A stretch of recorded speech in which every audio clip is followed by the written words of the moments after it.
मोदी सरकार पर अक्सर सीबीआई, ईडी और इनकम टैक्स जैसी एजेंसियों के दुरुपयोग का आरोप लगता रहा है।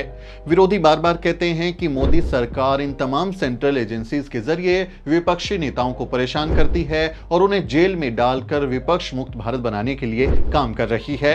लेकिन खुद को मोदी विरोधी के तौर पर पेश करने वाली पश्चिम बंगाल की मुख्यमंत्री ममता बनर्जी मानती हैं कि सीबीआई, ईडी और इनकम टैक्स जैसी जो सेंट्रल एजेंसीज है उनके गलत इस्तेमाल करने के पीछे पीएम मोदी नहीं है बल्कि कोई और है। ममता बनर्जी ने अपने बयान में कहा, मुझे नहीं लगता कि राज्य में केंद्रीय एजेंसियों की कथित ज्यादतियों के पीछे प्रधानमंत्री नरेंद्र मोदी का हाथ है। बीजेपी नेताओं का एक तबका अपने हित साधने के लिए एजेंसियों का दुरुपयोग कर रहा है। ममता बनर्जी ने एक तरह से पीएम मोदी को क्लीन चिट दे दी है। विपक्ष भले ही बार बार कहता रहे कि मोदी ने जांच एजेंसियों को गैर बीजेपी सरकारों को गिराने के लिए इस्तेमाल किया है, लेकिन ममता बनर्जी को इन सब के पीछे मोदी का हाथ नहीं लगता। उनके इस बयान के क्या मायने हैं और आखिर ममता दीदी को मोदी के लिए ये प्यार अचानक क्यों आने लगा है? हम इस वीडियो में ममता बनर्जी के इस बयान के सियासी मायने तलाशने की कोशिश करेंगे। वैसे मैं आपको बता दूं कि ममता दीदी पीएम मोदी के लिए हर दिवाली पर स्पेशल कुर्ता पजामा और बंगाली मिठाई भेजती हैं। पीएम मोदी ने खुद एक इंटरव्यू के दौरान ये बात बताई थी। लेकिन कुछ समय पहले तक जिस ममता बनर्जी को पीएम मोदी के खिलाफ विपक्ष के मजबूत चेहरे की तरह देखा जा रहा था, उनमें संभावनाएं ढूंढी जा रही थी, वही ममता अब अचानक से उनके खेमे में जाती हुई क्यों नजर आ रही हैं? इस सवाल के कई जवाब हो सकते हैं। पहला तो ये कि इस वक्त पश्चिम बंगाल में ममता बनर्जी की पार्टी टीएमसी के कई नेताओं, विधायकों और सांसदों के खिलाफ सीबीआई, ईडी और इनकम टैक्स की कार्रवाई हो रही है। वहां छापेमारी चल रही है। कई घोटालों में उनके नेता जेल की हवा भी खा चुके हैं और कई पर गिरफ्तारी की तलवार लटक रही है। इसलिए मुमकिन है कि इस तरह के बयानों से ममता दीदी मोदी जी को अपने भाई बहन के रिश्ते की याद दिलाकर कुछ रहम की उम्मीद कर रही हों। इस बात की पूरी गुंजाइश है। और दूसरा कारण यह भी हो सकता है कि ममता दीदी 2024 की लड़ाई को ध्यान में रखते हुए कुछ खुराफात करने की सोच रही हों। दरअसल पिछले विधानसभा चुनाव में बंगाल में ममता बनर्जी ने बीजेपी को कड़े मुकाबले में मात दे दी थी, जिसके बाद यह माना जा रहा था कि ममता का कद राष्ट्रीय राजनीति में बढ़ेगा और 2024 में वो विपक्ष का चेहरा बनकर मोदी को चुनौती दे सकती हैं। बीच बीच में मीडिया में ऐसी खबरें भी आती रही हैं, मीडिया ऐसी खबरें उछालता रहा है, लेकिन पिछले दिनों बिहार में जो हुआ उसने पूरे देश की राजनीति में हलचल पैदा कर दी है। बिहार में नीतीश कुमार ने बीजेपी का साथ छोड़ लालू यादव का हाथ पकड़ लिया और जेडीयू आरजेडी की सरकार बना ली। लेकिन मामला इससे कहीं ज्यादा गंभीर है।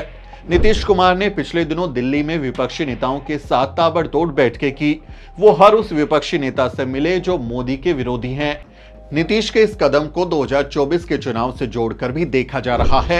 एक्सपर्ट्स का मानना है कि नीतीश कुमार राष्ट्रीय राजनीति में अपना कद बढ़ाना चाहते हैं ताकि 2024 में वो नरेंद्र मोदी को चुनौती दे सकें। कांग्रेस के नाम पर कई छोटे बड़े क्षेत्रीय दल भले ही सहमत ना हो, लेकिन नीतीश कुमार और लालू के नाम पर एक जरूरी मजबूत गठबंधन बन सकता है। ऐसे में नीतीश कुमार मोदी को चुनौती देंगे तो ममता बनर्जी क्या करेंगी? ममता बनर्जी भी खुद को पीएम मटेरियल मानती रही हैं और मोदी को खुली चुनौती देकर वो इस ओर इशारा भी करती रही हैं। लेकिन नीतीश कुमार ने उनका खेल बिगाड़ दिया। ऐसे में बहुत गुंजाइश है कि 2024 में ममता बनर्जी नेगोशिएशंस के हालात पैदा करना चाहती होंगी ताकि विपक्ष और बीजेपी दोनों से ही वो मोलभाव कर सके, नेगोशिएशन कर सके। वैसे ममता बनर्जी के पास ये सुविधा है कि वो जब चाहे सेक्युलर बन जाएं और जब चाहे सॉफ्ट हिंदुत्व की राजनीति करने लगे। वैसे ये सुविधा तो नीतीश कुमार के पास भी है। वो बीजेपी के 7 सालों रहे, लेकिन अब सेक्युलर बन के वो मोदी को ही चुनौती दे रहे हैं।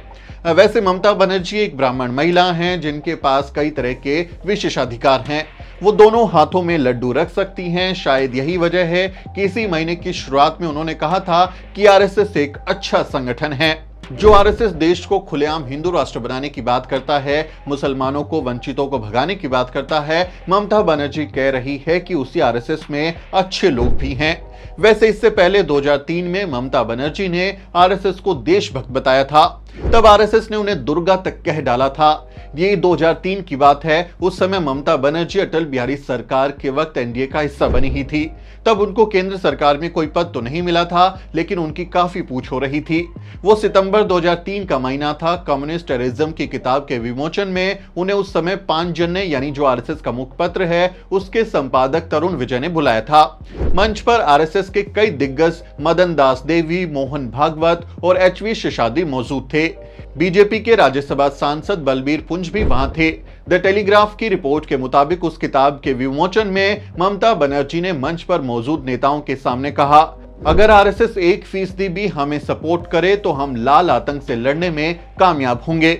उस समय तरुण विजय ने जब ममता बनर्जी को मंच पर भाषण देने के लिए बुलाया था तो उन्हें बंगाल की दुर्गा कहकर संबोधित किया था।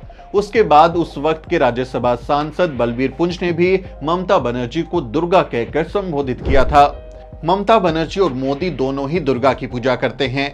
ऐसे में भक्ति का ये बारीक सा धागा काफी मजबूती से इन्हें आपस में जोड़े हुए है। ममता इतना सब कहने और करने के बाद भी सेक्युलर छवि वाली नेता बनी रह सकती हैं, जो मोदी को चुनौती देने का दावा कर सकती हैं। लेकिन हमेशा बीजेपी का विरोध करने वाली बसपा अध्यक्ष मायावती के पास ऐसी सुविधा नहीं है। मायावती को लोग बीजेपी परस्त कहते हैं, लेकिन उन्हीं लोगों के लिए ममता बनर्जी एक प्रगतिशील, निडर और मोदी को चैलेंज करने वाली मजबूत महिला नेता बन जाती हैं। शास्त्रों में इसे ही ब्राह्मणवाद कहा गया है। खैर, आपका इस बारे में क्या कहना है कमेंट करके जरूर बताएं। बीजेपी आरएसएस के प्रति ममता बनर्जी का जो प्यार जागा है उस पर आप क्या सोचते हैं? आप अपनी राय कमेंट के जरिए हम तक पहुंचा सकते हैं। आपसे अपील है कि आप हमारे फेसबुक पेज को जरूर लाइक करें। अगले किसी वीडियो में मुलाकात होगी दोस्तों, तब तक आप देखते रहिए द न्यूज़ बीक।